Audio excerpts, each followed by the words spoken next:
Hello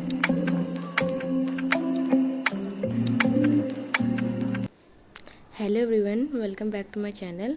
तो आज हम लोग मैट्रिक्स का क्वेश्चन सॉल्व करेंगे। देखते हैं क्वेश्चन क्या है।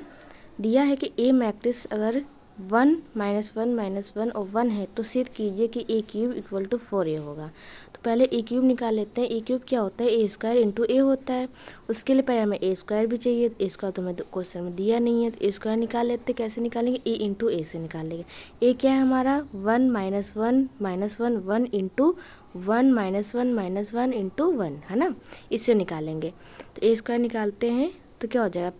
पहली पंक्ति और पहला स्तंभ होता है, तो 1 इंटू 1 हमारा 1 हो जाएगा और -1 प्लस 1 हो जाएगा। उसी तरीके दूसरे करेंगे तो क्या हो जाएगा? -1 हो जाएगा। फिर थर्ड क्या है? -1 सेम वही आ गया। फिर 1 + 1 हो जाएगा। अब इसको क्या करेंगे? प्लस करेंगे। तो 1 + 1 क्या हो जाएगा? 2 हो जाएगा। -1 माइनस का 2। उसी तरीके -1 -1 -2 1 + 1 2 हो जाएगा। तो ए स्क्वायर निकाल गया।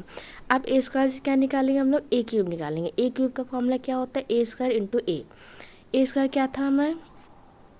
2 - 1 2 - 2 2। अब ए क्या था हमारा? 1 -1 और 1 है ना। एक एक चीज़ निकालते जाएंगे इसमें ना। आई होप यहाँ तक समझ में आया हो। अब आगे देखते हैं। ए क्यूब क्या निकलेगा हमारा?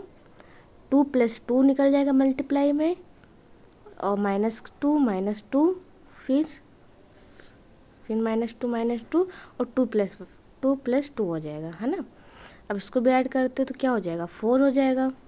फिर -4 फिर -4 और 4 हो जाएगा है ना। तो ए क्यूब हमारा निकाला है। अब क्या निकालते हैं? 4a निकालते। 4a का मतलब 4 का मल्टीप्लाई ए मैट्रिक्स से करना होगा है ना। तो 4 इंटू ए। अब ए क्या था भाई हमारा? 1 -1 और 1 था है ना। तो मल्टीप्लाई कराते इसमें तो सीधे ही हो जाएगा मल्टीप्लाई है ना। एक ही डिजिट से करानी है हमें। तो जाएगा 4 हो जाएगा, -4 और 4 है ना। फिर ए क्यूब इक्वल टू क्या निकला था हमारा? 4a। ए क्यूब क्या था हमारा? 4 -4 और 4 इक्वल टू 4a।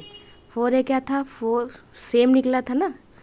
4 -4 और 4। यहाँ मैंने 1 गलती से लिख दिया है ना। तो ये हमारा हैश फ्रूट हो गया ना। Thank you.